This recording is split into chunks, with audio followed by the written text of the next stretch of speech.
Hey students, this is Mrs. Hernandez. This is a lesson video for your second argument writing practice paragraph in English 11. We'll be writing this paragraph on the short story called Lather and Nothing Else by Hernando Tellez. So remember, an argument is just you having an opinion on something and then supporting that opinion with evidence, acknowledging a counterclaim, and giving a rebuttal. That's really what argument writing is in a nutshell. So no matter what type of argument writing piece you write in this class, you'll always have these main components. So your argument writing should have a strong claim in direct response to the prompt or the question that was given to you. And in this case today, our prompt is in respect to the story, Lather and Nothing Else. And the only prompt is, should the barber have killed Captain Torres or not? That's it. So then, now that we have practiced within the realm of just you having a personal argument paragraph, not using any literary text, just making arguments from your own life, now we're going to follow that same process, but we're going to add in a literature component, which is a fancy way of saying, now I'm going to give you something to read and you make your argument response about that thing that I gave you to read. And in this case, it's going to be a short story. So you're going to make that claim, should he or should he not have killed Torres? And then you're going to support your claim with two pieces of textual evidence from the story. Then you're going to acknowledge a counterclaim, why people might disagree with you. And you're going to support that counterclaim with an additional piece of textual evidence to support the counterclaim. And then you're going to give a rebuttal and a beautiful conclusion. So that's the same kind of mini outline that all of your arguments will have, but we'll go into detail here about what you really especially need to have in your paragraph. So the best way for you to understand what you need to have in your paragraph is by following this checklist. The checklist will be on Canvas, and I will also give it to you in paper form in class. This checklist is very similar to the one that you used for your own personal argument paragraph, but it's changed for the purposes of using argument on the topic of a piece of literature, in this case, the short story, Lather and Nothing Else. So the first thing you're going to do is before you begin writing your response, you're going to take time to organize and outline your thoughts on paper. So pay special attention to the different parts of the prompt. A lot of times the prompt will have several parts to it. In our case, it's a very simple part, a simple prompt. It's should he or shouldn't he? You just choose one of those and support it. So make sure you're reading the prompt really clearly, especially when they get more complex. Decide what side you agree with. Should he have killed Torres? Should he have not killed Torres? That will be your claim. And then you're going to support that with specific evidence. So what you need to do is decide what your claim will be and then list the specific textual evidence that you're going to use to support your claim. We're going to go over that and we're going to outline the evidence from the story together. Then you're going to decide what your counterclaim will be. Your counterclaim will be in the direct opposite of your claim. So if you said that he should have killed Torres, then your counterclaim would be something like, some might say that the barber was right not to kill Torres because, and then you're going to list a separate third piece of textual evidence, but this time you're using that textual evidence to support your counterclaim. The one rule that we have going forward here is that you're going to need to use at least one piece of your textual evidence. It needs to be in the form of a direct quote from the text. And the reason for that, sorry about that typo, the reason for that is I need to see that you know how to punctuate and properly insert a direct quote into text. That's part of the reason we're doing this. Alrighty, so once you've outlined everything, you've decided on your evidence, your counterclaim, your rebuttal, then you're going to write the introduction. And this is how your paragraph should always start out. You should introduce the title of the text, it's the full title, the author's full name, and the type of the text. So that would mean a play, a novel, a poem. In this case, it's a short story. So the title of this text is Lather and Nothing Else. And in MLA, titles are formatted either in quotation marks or in italics. So if the thing that you're using is a part of a greater whole or it's a small work, it goes in quotation marks. So short stories go in quotation marks. But if it's the title of a full novel or play, then the quotation marks, we don't use those and we italicize the title. So you need to memorize that rule so you know what's appropriate in terms of how to write your title in proper MLA format. This author's name is Hernando Tellez. A lot of students make the mistake of misspelling the author's name. It's a no-go. And then list the text type. The type of this text is the short story. So your introduction, the introductory line of your paragraph might sound something like, in the short story, Lather and Nothing Else by Hernando Tellez, a barber agonizes over whether he should kill his customer. Sorry about those typos. I'll go back and fix those. So that is just introducing the title of the text, the author's full name, and the text type. If you don't have all three of those things, your introduction is not complete. Then you're going to state your claim. Make sure it directly responds to your prompt. So if the question was, should the barber have killed Tellez, don't talk about, Tellez's family, right? We want to directly respond to the prompt and include no extra information that doesn't have to do with the prompt. And then make sure your claim shows a clear stance on the prompt. Your claim shouldn't be something like, there are reasons that he should have killed him and reasons that he shouldn't. That's a wishy-washy claim. State a bold claim that you take a clear stance, or you take a side and you don't apologize for it. So then you're going to collect your evidence. So remember that you need two specific pieces of evidence to support your claim. At least one of those two pieces of evidence needs to be a direct quote from the text. So we'll talk about exactly how you do that in a second. But then your other piece of evidence can be a paraphrase of a quote, or you can just use two quotes. It's your choice. Then make sure that your evidence directly supports your claim. So make sure you're including evidence that is very supportive of whichever side you took. Then you're going to give context for each piece of evidence. Before you give that evidence, you're going to say, when Tellez was sitting in the barber's chair, he told the barber that he was going to kill people that evening. That would be the context, right? You need to give a little background. Who's talking? Who are they talking to? And what are they talking about? Then you actually give the evidence. And then once you give that evidence or the quote or the paraphrase, you need to explain the significance of each piece of your evidence. And what that is a fancy way of saying, you need to tell me why that evidence matters, why I should care, and how that evidence connects to the original claim.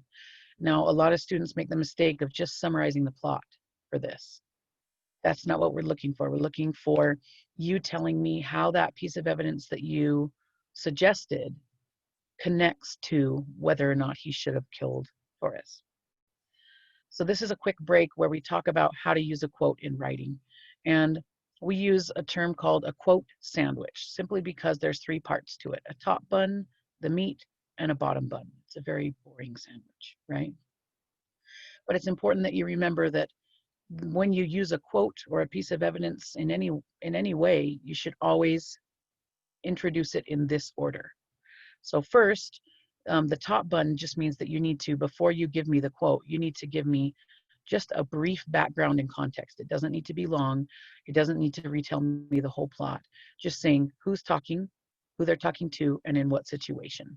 So that's the introduction and context. Then the meat of everything is you give me the actual quote. You take the words from the writer and put it in your writing. And then the bottom bun, it's never complete without the bottom bun. The bottom bun is, once you've introduced the quote and given the quote, you need to tell me why it matters. You need to tell me why it matters to the point that you're making and to your overall big claim. So without these three pieces of a quote sandwich, your evidence is not complete. So never forget to properly sandwich your quote. So again, we have the top bun. We're introducing our quote. So you're making an introductory statement that explains who's talking, who they're talking to, and what the context is. And make sure when you quote that it's in proper MLA format. Then you're going to give the quote. And so here's what a quote would look like. I'd give a short introductory phrase, and then I would give the actual quote that's correctly punctuated in MLA format. So we would say, Tellez, that's the author, describes the way the captain entered, saying he walked in without a word. Now notice there's no period here, but that's because this is an important thing that is whenever you're using somebody else's words, you need to give them credit and make sure you let your reader know that those were not your words. If you don't give them credit, it's what's called plagiarism or academic dishonesty. So this is what this right here in parentheses is called a citation. A citation is just a way that you're saying that you're acknowledging that these are not your own words and you're telling us whose words they are. And another fancy word for what this is a parenthetical citation. It's a fancy way of just saying that this citation is in parentheses at the end of the sentence. So the way that you punctuate this is you have your quote that should be in quotation marks, and the quotation marks end with the actual quote, but the sentence isn't done until you've cited who wrote it and what page it's on. And so you move the punctuation that was at the end of the sentence, you move it after the parenthetical. So the period should go here. The period should not go here, and you should definitely not put it both places.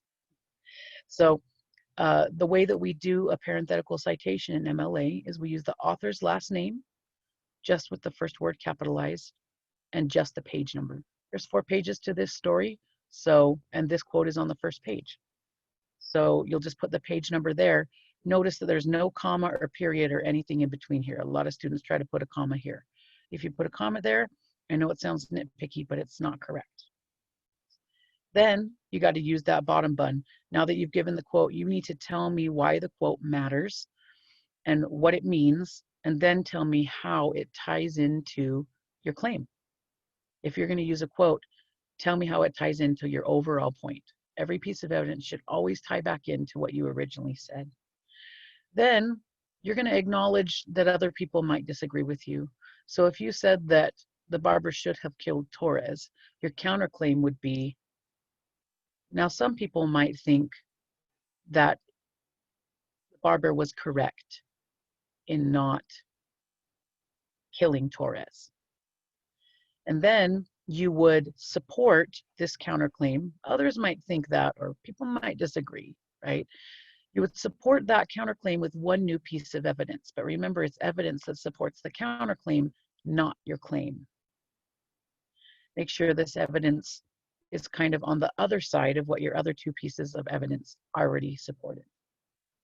And you introduce that same evidence with the same quote sandwich, a little introduction, the quote itself, and then the explanation of why it supports your counterclaim. Then for your conclusion has 4 parts. The first is that you need to give a rebuttal that argues against the counterclaim. So you can say, I can see why, you wouldn't say I, you would say one could see why the barber, it was a good idea for the barber not to kill Torres. However, and that however, or if you can use but or any other word that suggests that you are basically saying, I hear you, I understand that you might disagree, but here's why I'm still right. And that's what your rebuttal is. You do not need a piece of evidence to support your rebuttal. Just explain why your claim, your original claim, is still right, despite the counterclaim or what others might think. Then you're going to just quickly rephrase your original claim. The barber should have killed Torres. The barber shouldn't have killed Torres. Just restate it, not in the same exact words that you used before. And then end with a short mic drop ending, something that's going to leave your reader going, wow, I can't disagree with that. Something like, because when you murder a murderer, you become as bad as the murderer who killed, or whatever, something like that. That's just a great way to kind of sum everything up and leave it on a really awesome note, a very clear and bold note. But you're never done until you write a unique title for your paragraph. A lot of students will just title it the assignment name, like argument paragraph. No, it needs to be a unique title that clearly supports your claim and is correctly cited in MLA. It should go at the top of your paragraph. So remember that we also, in all these paragraphs, need to pay attention to conventions, and these conventions will be graded in 3 parts. The first part is just writing essentials, grammar, spelling, punctuation.